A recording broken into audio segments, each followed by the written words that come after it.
Well, good morning. Sister Kathleen. I'm the Associate Vice President for Mission Integration.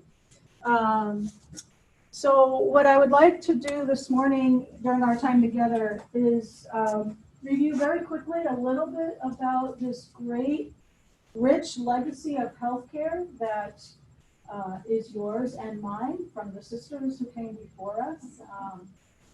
And then I'd like to move into a space where we can have a discussion and a reflection about, so what? What does that mean for you moving forward, particularly as you begin your professional practice experience? So, was everybody in Dignitas 4 years ago? So you might have seen this. I don't know if this will look familiar to you.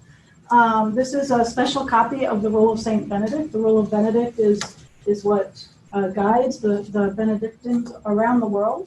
But this is a special copy. It's a copy of an original which is in our chapel, and it's illuminated, which means the illustrations were hand done. And the calligraphy was also hand done. The illuminations were done by Sister Mary Charles, who has since gone home to God. And the calligraphy was done by Meredith Shifsky, who is a former faculty member here at the college. So this one we can touch and pass around. We're not really allowed to touch. Even I'm not allowed to touch the original one very often in the chapel. It's under plexiglass because it's irreplaceable, right? Mary Charles has gone home to God. But I'd like you to get a chance to turn the pages and see it close up. I will be referring to the Rule of Benedict. So education and healthcare are two of the great legacies that the sisters who came before me, my foremothers, the founders of St. Scholastica Monastery, who founded the college in 1912. And actually, very technically, the very first St. Mary's, this is the very first St. Mary's, it was on the West End, actually opened before the foundation of my community. My community was founded in 1892. St. Mary's Hospital opened in 1888. So during that decade of the 1880s, there were sisters from St. Ben's. Anybody heard of the College of St. Benedict? Sisters from St. Ben's came to Duluth to provide healthcare and education to the people in this area in the Northland and even further afield. Mother Scholastica Kirst, who is our foundress here, she was prioress during the 1880s. Prioress is the title of the leader, the elected leader of a community of women. Mother Scholastica was prioress at St. Ben's. And she herself visited Duluth, and she sent many sisters. They actually founded 3 hospitals during her time as prioress. St. Mary's is one of them. But in 1892, 2 important things changed. One is Mother Scholastica was no longer prioress at St. Ben's. And Duluth was now its own diocese. And the first bishop, James McGoldrick, wanted his own foundation of Benedictine women here in Duluth. This was a thing of what's happening in the 1890s, the early 1890s in Duluth. A lot of westward expansion, a lot of immigrant families moving into the Northland and even further afield in northern Minnesota. Particularly, I mean, there were immigrants of many ethnicities, but there was a large percentage of immigrant families who spoke only German at that time. And the sisters at St. Ben's were still praying in German and Latin. And so that was the connection there. So there's our Mother Scholastica right there, and there she is holding the reins with a broken wheel. These are our pioneers. I call these our pioneering women. There were 31 women plus Mother Scholastica that created the very first foundation. They all volunteered to come here. And if you want to learn more about this, we have history boards. This is actually a screenshot of the history board we have at the monastery. So if you haven't been, who's been to the monastery? Oh my goodness, we have to rectify that. Before you leave the College of St. Scholastica, we'd love to have you come over to the monastery. We have some history boards, and this is a screenshot. I want to give you the sense that you and I and all of us are standing on the shoulders of giants. Some of the greats, there are many, many great women who did amazing and wonderful things. I'll share with you just a few. Sister Amata Mackett. Have you heard of the lumberjack sister? Some people call her the lumberjack nun. This is Sister Amata Mackett. I'm told she stood about 6 feet tall, maybe even a little taller. She was one of our pioneering women. So in that slide that I just showed you with all those women, she was one of the first to come from St. Ben's. Sister Amata was in charge of the farm here, the Daisy Farm, before there were any buildings built here, before Tower Hall. There was a small working farm up here on this hill, and Sister Amata was the manager of that farm. A little bit later, though, she had a different responsibility, and her job was to go into the lumber camps and to sell tickets. And that's a picture of an early ticket. You see it says St. Mary's Hospital. So the sisters, those 32 women are coming from St. Ben's. We open a hospital in 1888, St. Mary's. How do we fund that hospital? We're not exactly flush with cash at that point in our time. So one of the things that we did was Sister Amata would go to the lumber camps and she would spend time with the guys. She would get there however she could, traveling on a train, snowshoeing, however she could get there. And she would sell these hospital tickets. And for a certain fee, and of course that fee changed over time, but let's say it started out 75 cents, then it was $1, $5, $9. For whatever that one fee was, the Jacks could get free health care in any of the hospitals that the sisters, the Benedictine sisters, owned or managed. And there were many in this area at that time. So we can't say for sure it's the first form of health insurance, but it sure is one of the forerunners of what we call health insurance today. Another great, in my opinion, is the sister on the left. Her name is Sister Olivia Gowan. She was part of the very first graduating class of St. Mary's Hospital, School of Nursing. Sister Olivia would go on to study at the Catholic University of America in nursing. She would become its first dean. And in fact, we learned, our community learned well after the fact, that there's actually an auditorium named after Sister Olivia Gowan. We didn't even know that. Somebody told us this. On the right, perhaps you have heard of Sister Patricia Thibodeau. Does that name ring a bell? Sister Patricia Thibodeau would become a longtime administrator of St. Mary's. But Sister Patricia is credited with starting the first program of medical records in the country, which of course has gone through many iterations, and now is your legacy as AHIM graduates, or soon-to-be graduates. So these are just some of them, and there are many great women. So where did this all come from, and why did they do what they did?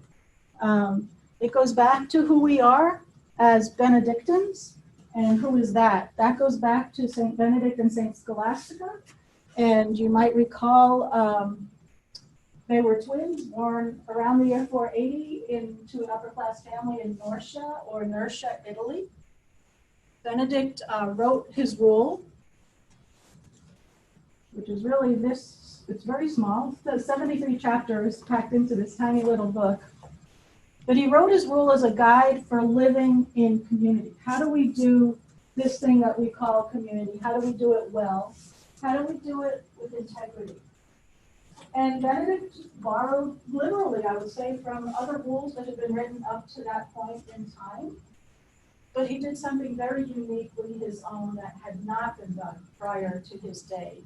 He created a rule that is very much aware of not only what helps a community become a great community, a good place to be, but what really and truly helps the individual person grow and become their best self.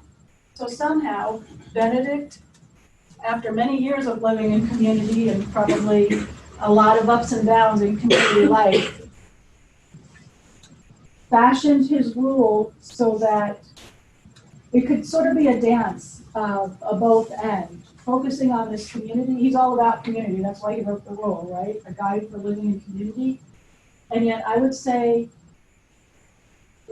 Benedict is at least, if not more, concerned about what really and truly helps you become the best you that God is calling you to be.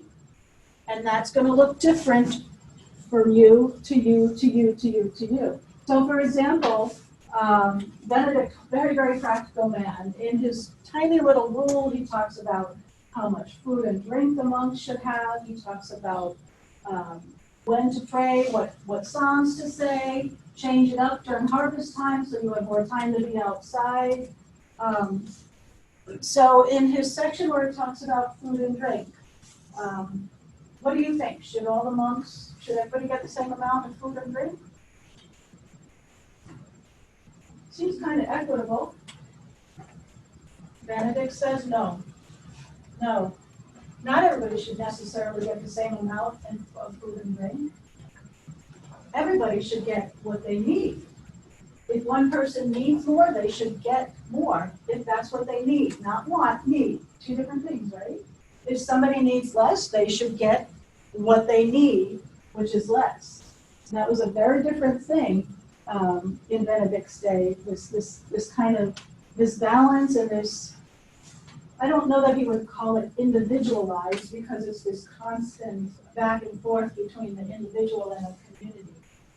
But he was very, very much aware, long before pop psychology and our science of human development. I think Benedict was very much aware from his own experience living in community about what helps people learn and grow and develop and become the best version of themselves. So we typically celebrate St. Benedict's feast day on March 21st. And when do we celebrate St. Scholastica's feast day? We just did it. February 10th. We just had it last week. So did you all get one of these?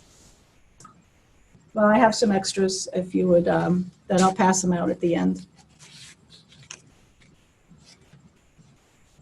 So this is the first page of the illuminated rule that's going around that Sister Mary Charles and Mary Lipschitsky did together, and it took them 2 years to put this together. They worked together on it. What is the first word? Who has that rule? Where is it now? Could you tell me, please, what is the first word of the prologue? Listen. Listen. Listen and attend with the ear of the heart. Listen and attend with the ear of the heart. What do you think that means? Listen with the ear of the heart.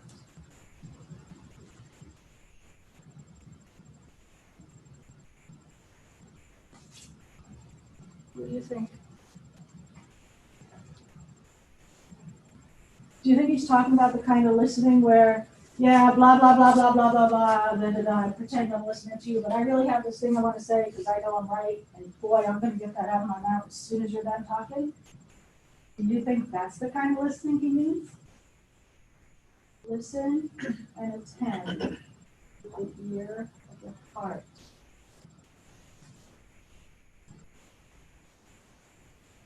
When someone's really listening to you, really and truly listening to you, what is it they're doing or not doing that gives you to know that you are really, really being listened to? What are some qualities? You can just yell them out.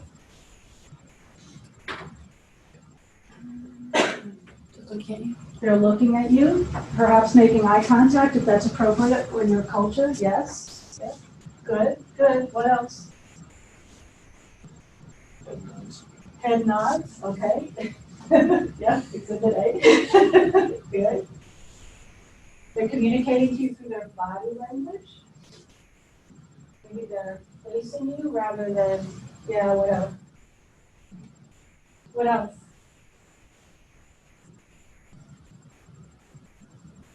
When you're really and truly listening to a friend who has a really tough problem or is going through a hard time, what is it that you're doing?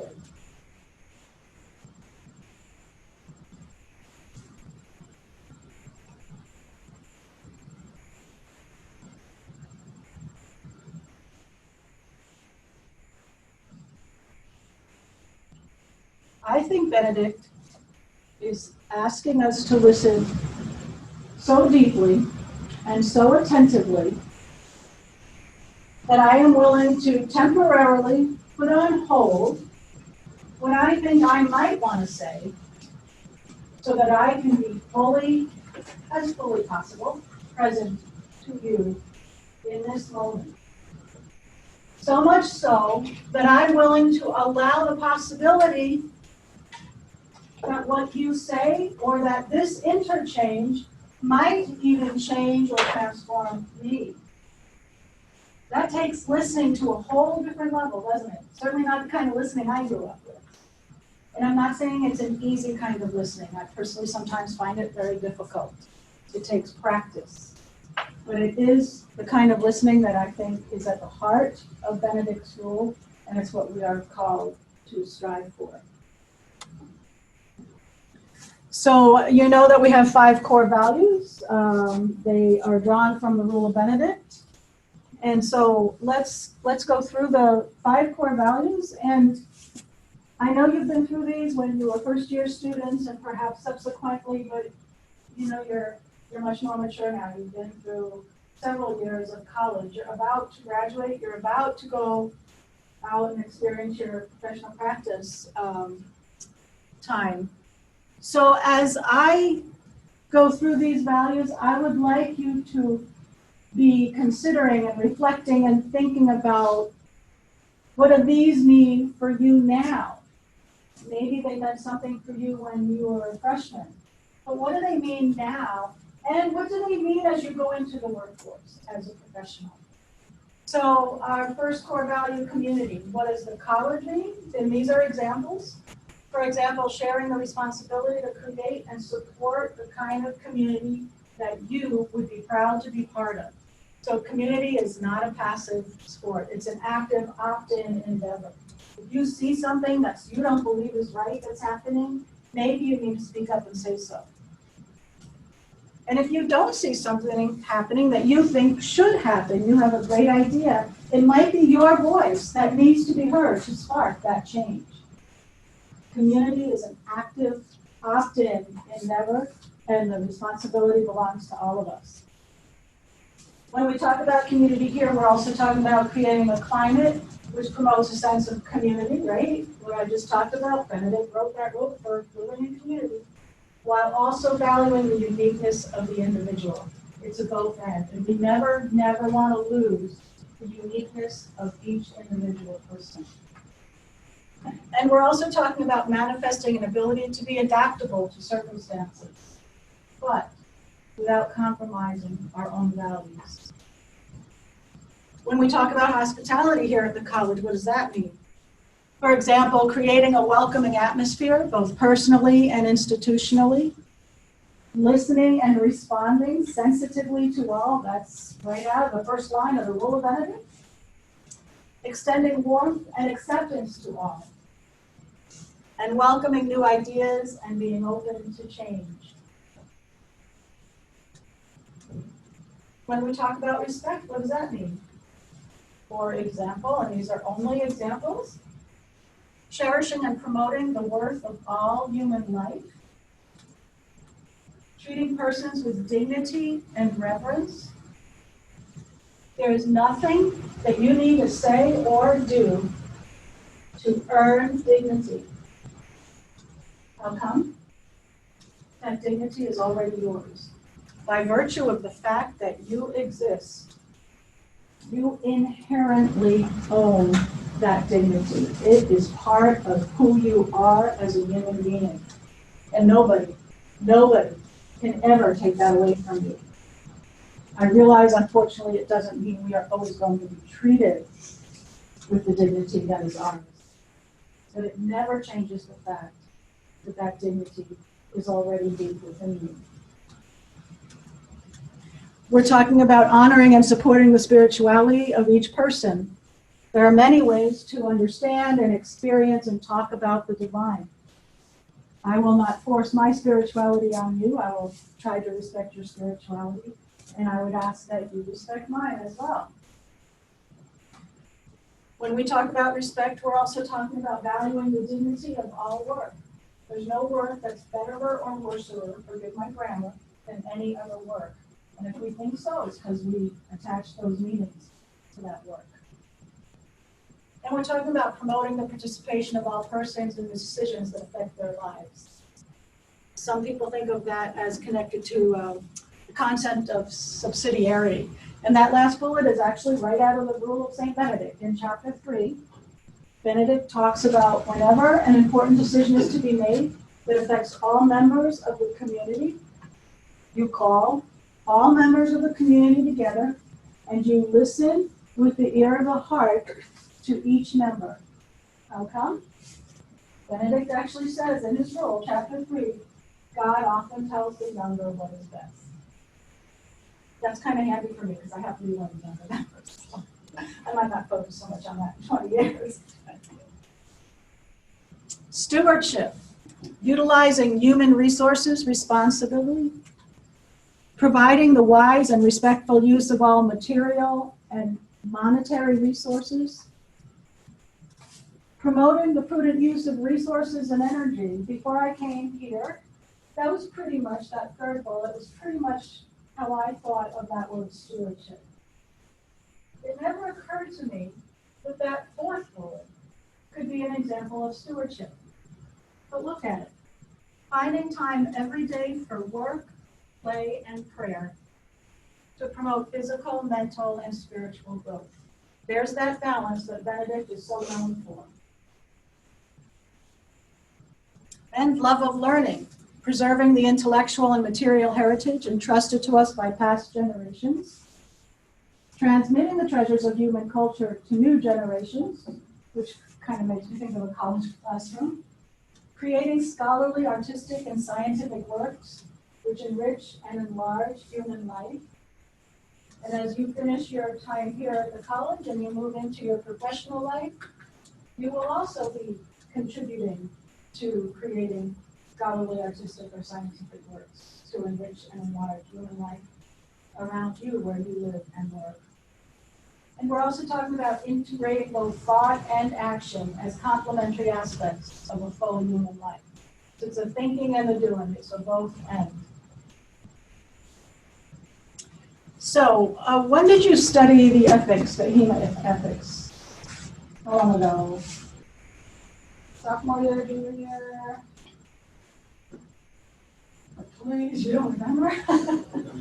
Okay, here's why I'm asking, because these are the newly, the House of Delegates approved these in April of 2019. So if you took it before that, there's a couple of little changes in this, but this is the new one. This is the most recent Code of Ethics Principles.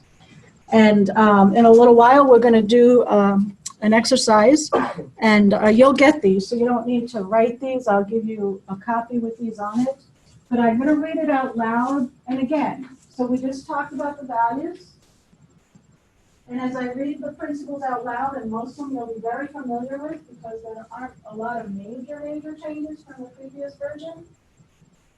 But again, I'd like you to be thinking and reflecting about what this means. How might this play out in the professional practice experience you're about to embark on?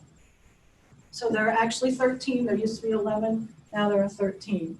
So advocate, uphold, and defend the consumer's right to privacy and the doctrine of confidentiality in the use and disclosure of information.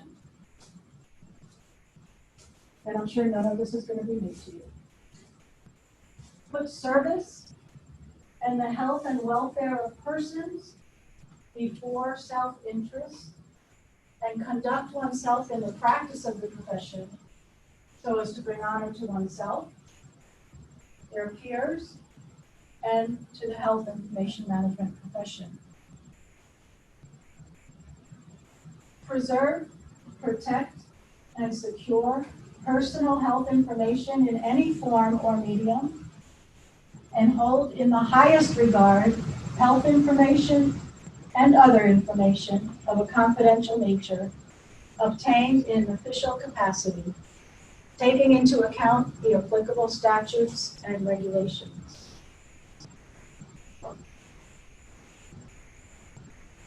Refuse to participate in or conceal unethical practices or procedures, and report such practices. Use technology, data, and information resources in the way that they are intended to be used. Advocate for appropriate uses of information resources across the healthcare ecosystem. Recruit and mentor students, peers, and colleagues to develop and strengthen professional workforce. Represent the profession to the public in a positive manner.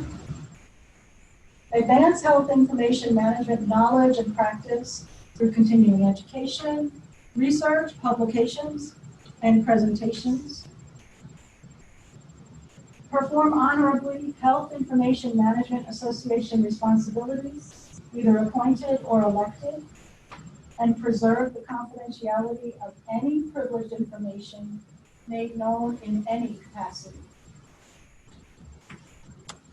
State truthfully and accurately one's credentials, professional education, and experiences.